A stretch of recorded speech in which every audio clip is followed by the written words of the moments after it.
रत्नागिरी सिंधुदुर्ग खासदार नारायण राणे यांनी गेल्या 2 दिवसांमध्ये 3 ठिकाणी जनता दरबार घेतले, देवरुख, चिपळूण आणि रत्नागिरी।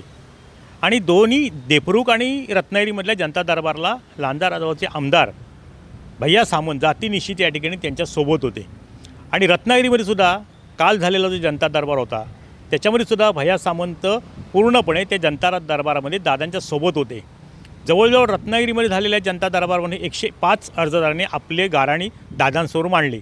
मग अगदी सार्वजनिक संडासाच्या दुरुस्तीपासून ते अगदी वाघाचा त्रास होतो आहे, वाघापासून बिबट्यापासून भीती निर्माण होते, इथपर्यंत सारे प्रश्न अर्ज आणि गाऱ्हाणी लोकांनी त्यांच्यासमोर मांडली।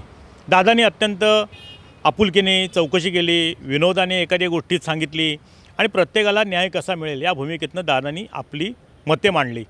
आणि आपल्या प्रस्ताविकामध्ये समारोपानंतर सुद्धा त्यांनी हीच भूमिका सांगितली की जनता आणि अधिकारी याच्यामधला दुवा म्हणून मी काम करतो आहे आणि त्या माध्यमातून जेवढे प्रश्न सोडवता येतील तेवढ्या प्रश्नाची सोडवणूक करण्यासाठी मी प्रयत्नशील आहे।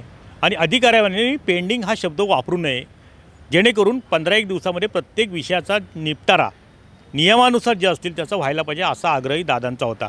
पण ह्या साऱ्या जनता दरबारामध्ये रत्नागिरीतल्या त्यांच्या शेजारी बसलेल्या भैया सामंत आणि खासदार नारायण राणे यांच्यातला सुसंवाद हा इतका चांगला होता की अगदी दोघांमध्ये सुद्धा चेष्टामस्करी होत होती। लांजा राजापूर मतदारसंघातले आलेले प्रश्न असतील त्या संदर्भात सुद्धा ते भैया सामंतांकडे आमदारांना त्यांनी दाखवत होते, देत होते। आणि एक दोन वेळा तर असा विषय आला की भैया सामंत आहेत म्हणून, त्यावरती दादा म्हणाले भैया सामंत नाही ते आमदार सामंत आहेत असं म्हणा। म्हणजे इतकं आपुलकीचं नातं या दोन नेत्यांमध्ये दिसून आलं। एकीकडे महायुतीमध्ये ताणतणाव आहे, सिंधुदुर्गामध्ये स्वबळाची भाषा केली जाते, रत्नागिरीमध्ये महायुती होईल की नाही याबाबतची साशंकता व्यक्त केली जाते। पण जनता दरबारमधला खासदार नारायण राणे आणि आमदार भैया सामंत यांच्यामधला जो काय एकंदरीत 3-4 तासामधला जो काही संबंध आला म्हणा जनता दरबाराच्या निमित्ताने, तो इतका आपुलकीचा होता की पत्रकार परिषदेनंतरसुद्धा दादांना काही प्रश्न विचारण्यात आले त्यावेळेसुद्धा त्यांनी अदबीने भैया सामंतांच्या बाबतीत त्यांनी आपली भूमिका मांडली।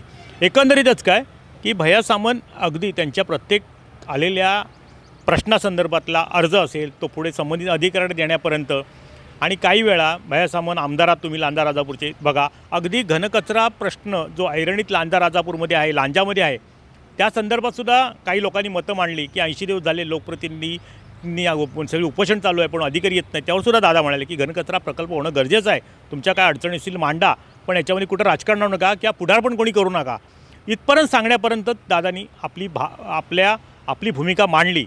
आणि त्यामुळे एकंदरीतच काय की सामान्य माणसाला कुठंतरी आपलंसं वाटेल असं जनता दरबारातून दादांच्या एकंदरीत भूमिकेतून दिसून आलं।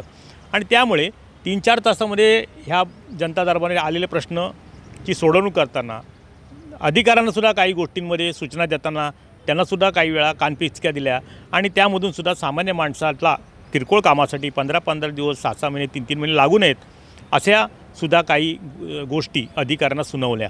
पण एकंदरीतच ना 4-4 तासातल्या सगळ्या एकंदरीत जनता दरबारच्या एकंदरीत त्या वातावरणामध्ये मात्र नारायण राणे आणि आमदार किरण सामंत म्हणजे भैया सामंत यांच्यातला जो काही संवाद होता किंवा त्यांच्यातलं जे काही एकमेकांबद्दल बोलणं होतं, चर्चा होती, हे मात्र अतिशय आपुलकीचं होतं।